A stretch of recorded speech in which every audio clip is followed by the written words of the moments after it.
happy time and a carefree time. A time of auto rides and double dates.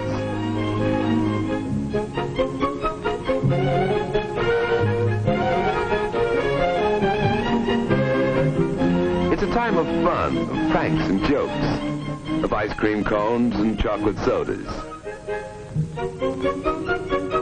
Youth is a time for getting a job, for finding one's place in the world. But sometimes in these troubled days, the very thoughtlessness of youth has led to a living nightmare. Addiction to drugs, too often acquired with tragic carelessness, may take control of a life and force actions not dreamed of before. To these addicts, life's only work is to find money for drugs. In their desperation, no means is too foul. Their only goal in life is to keep the deadening chemicals forever in their heart's blood.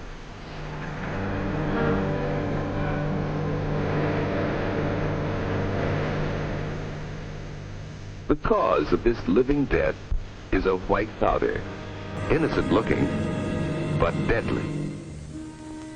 Once this was a poppy growing in Italy or Turkey or some other hot land. The dried juice of this plant produces opium, a powerful drug. Contained in opium is morphine, used by doctors to relieve severe pain. From morphine comes heroin, outlawed even medically from the United States. These and other derivatives form the group of drugs called opiates. Opiates are classed as depressants. An overdose causes unconsciousness, then death. A smaller dose, taken into the bloodstream, inhibits all the functions of the body by its action on the brain and the central nervous system. But the body gradually builds up a tolerance to the drug. More and more is needed to produce the same effects. After continued use, the body acquires a physical dependence on opiates, so that withdrawal of the drug causes a brief but violent illness until the body can make a readjustment.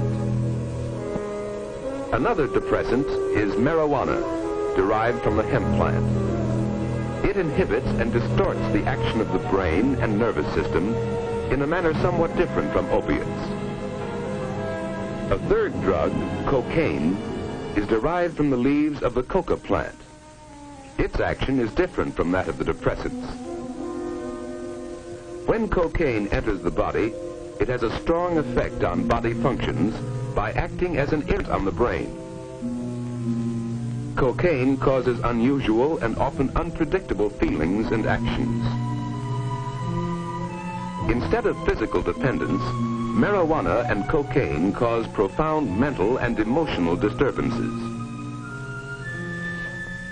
A large overdose of cocaine causes convulsions, then death.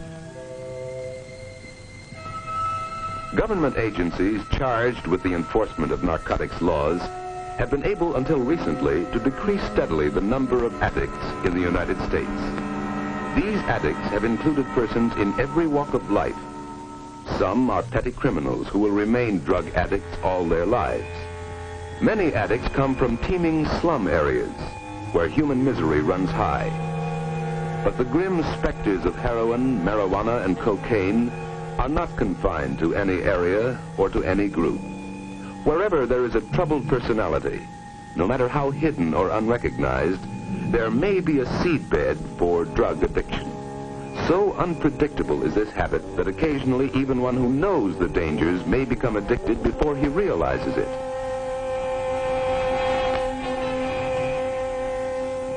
Sometimes the addict may come from a wealthy family, where drugs respect neither riches nor poverty. Such a victim doesn't have to steal to support his expensive habit, but the degrading effects are the same. In recent years, there has been a shocking increase in drug addiction among young people, often in their teens, who take up the habit without the slightest understanding of the living nightmare they are so unthinkingly walking into. To get the illegal drugs, they are forced to deal with criminals who prey on those least able to defend themselves. And to find money for their expensive habit, they often turn to crime themselves.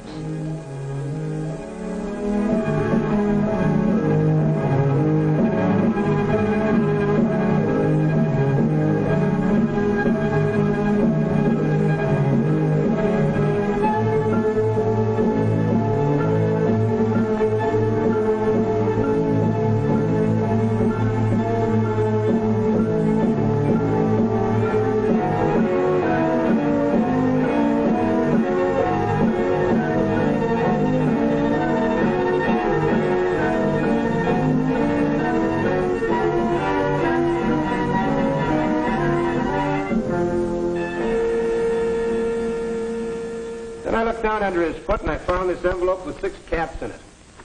There's a chemical lab report on it. It's heroin. What do you have to say, Demalone? Let's see your arms.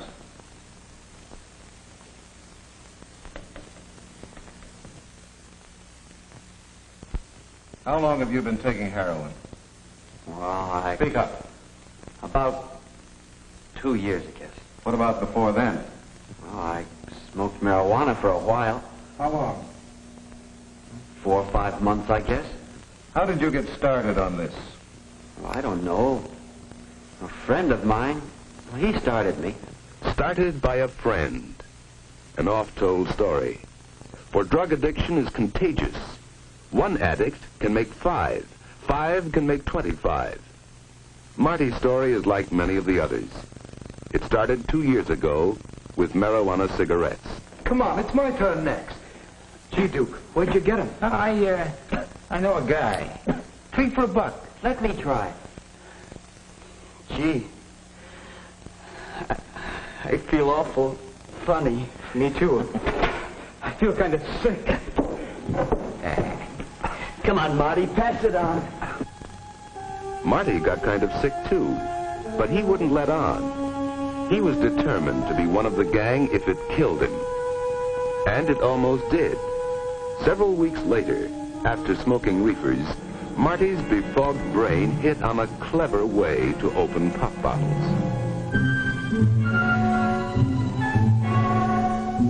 Later, Stan went to the hospital for swallowing broken glass.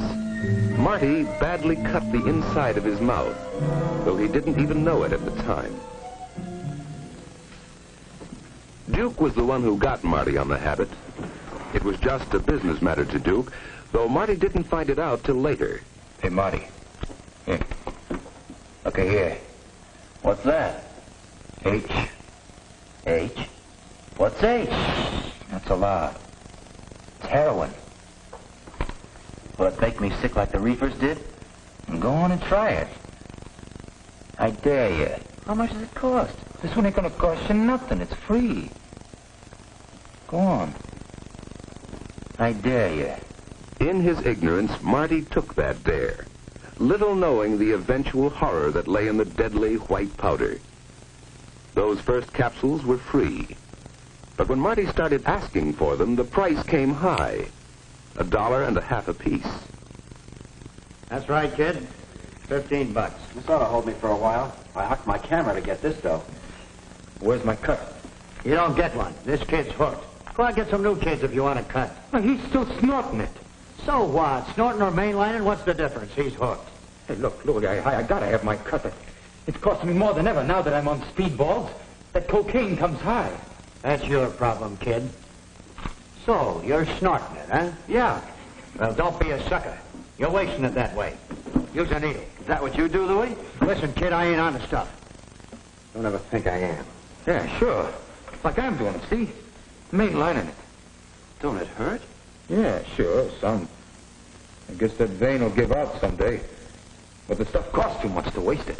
That's right, kid. You ought to go on the needle. Nah, I don't want to punch myself full of holes like that. But he did use the needle, despite his fear of it. At first he shot the drug under his skin, then directly into the vein. As his body gradually built up a tolerance, he needed more and more of the drug. There was no pleasure in it for Marty. It was a bodily demand. He was using 4 or 5 caps a day now, They cost him $7.50, $52.50 a week. It was more than his salary at the store could pay for.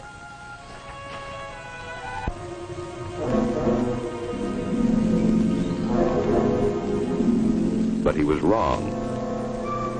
Barston didn't prosecute, but Marty no longer had a job. Drugs were becoming Marty's whole life. He was abnormally sleepy, losing weight, cross, irritable, fearful that the puncture marks on his arms would be discovered. His former friends now let him strictly alone. But with a false sense of loyalty, they didn't report him to the authorities. They would have done him a favor if they had.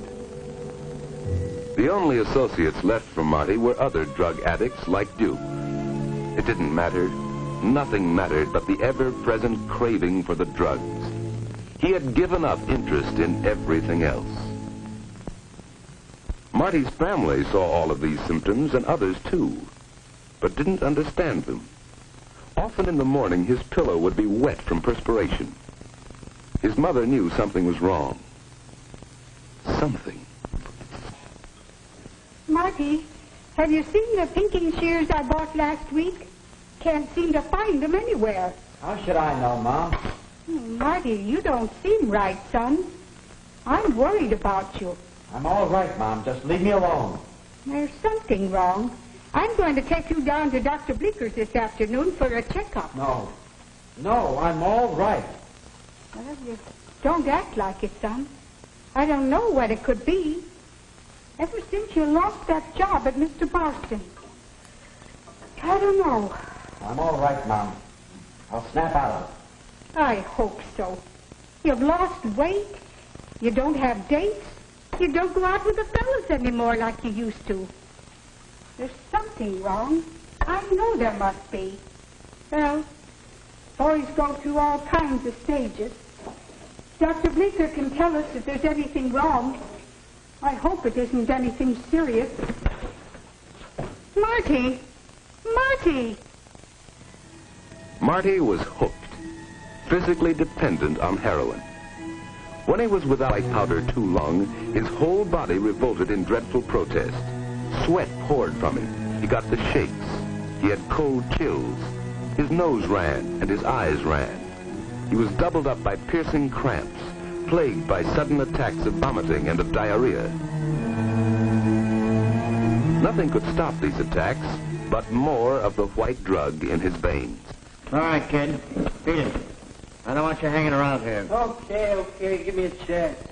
Hitting it tough, huh? None of your business. Okay. That's the way you feel about it? I was just trying to help you out, that's all. Yeah. You wouldn't help your mother out of a rat hole. How would you like to make a fast couple of bucks? Doing what? Oh, it's easy. Nothing to it. I could use some new customers. Customers. You mean suckers. I'll give you the same cut I gave Duke. What happened to him? Oh, he's brought in everybody he knows. I gotta branch out. Well, I could use the dough at that. Fine. Shut him out on reefers. It's easier that way, and it's cheaper. Yeah, that's the way I started. You got him? Sure. For you, 2 bits apiece. Well, give me 2 for now. That's all the dough I got. Right now. So Marty went out to spread his contagion. And Louis, well, it was just business to him. The capsules of heroin, so necessary to Marty, were only so much stock to Louis. That stock had reached him through a series of well-organized underworld transactions. Some months back, smuggled ashore in a box of fresh-caught fish, were a number of small tubes of pure heroin, 1 kilogram in all, a little more than 2 pounds. Originally bought for $1,000, it was resold after being smuggled into this country for $7,000. It was mixed with a similar-looking white powder, milk sugar, and sold again for $30,000. These were big business transactions possible only by organized criminal syndicates. Many believe such syndicates, in a cold-blooded scheme to create a market for their drugs, are directly responsible for the sudden growth of drug addiction among young people. By the time Louis Legty got it, the heroin had been cut many times, passed through many hands. He cut it again and put it up in capsules. There was less than 3% heroin in those capsules. The underworld made more than $250,000 on the original $1,000 investment. Big stakes, worth taking a few chances for, especially when Pusher Louie would take the rap. But even Louie wasn't taking much of a chance. He had junkies, dope addicts, working for him, like Marty Demelon. Marty had to keep going somehow to bring in the daily flow of money necessary to keep his habit supplied with drugs. When there were no new customers for Louie, Marty worked at any job he could find. But the jobs didn't last long. Often he had to turn to petty thieving and shoplifting to get the money he so desperately needed. Before long, he became fairly well known to the police. Mrs. Demelon, do you have anything to say? Yes, Judge. Marty, he isn't a bad boy. I wish you could have seen him before he started this poison. He always made good grades at school. He was doing so well at Mr. Barston's grocery. Judge, he's a good boy. I understand. Demelon, I believe you acquired the drug habit through ignorance. If you knew then what you know now, you probably never would have touched that first marijuana cigarette. Well, there's no way of undoing it now. I'm going to sentence you to 1 year in the municipal jail. However, I'll suspend sentence if you're willing to be committed to a hospital for the treatment of drug addicts and stay there until medically discharged. You mean to try to kick the habit? That's right. They know how to get you over the physical dependence with the least amount of withdrawal sickness. Do you agree?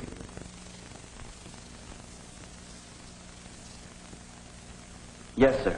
All right, so ordered. Next case. For those already addicted to drugs, the first step in rehabilitation must be commitment to a hospital where they will be under medical guidance. For the addict willing to be committed or sent by the courts, there are federally operated hospitals. Adequate local hospitals would help to cope with this problem. The treatment itself lasts for months, but withdrawing the drug, the major problem is helping the addict achieve a workable psychological adjustment to life, a life which doesn't include drugs. It's a difficult procedure. No hospital, no doctor can be sure of success in trying to change long-time attitudes. Back in his old haunts, the former addict still finds himself shunned by all but the addicts and peddlers who were his associates before. For effective treatment, there must be a long-term, community-wide program to help the former addict and his family make an adjustment. Beat it, Duke. I want no part of you. Don't be a square. What's it getting you? I don't know yet, Duke. I took plenty to kick the habit. It's my chance, and I'm taking it. Chance? You ain't got no chance. You're just a junkie to everybody around here. I know. But they helped me get a job in here.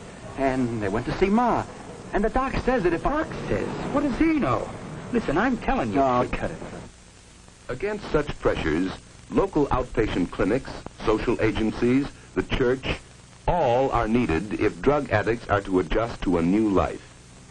Without intensive effort by all community forces, very few drug addicts can ever expect to return to a normal, useful life in society.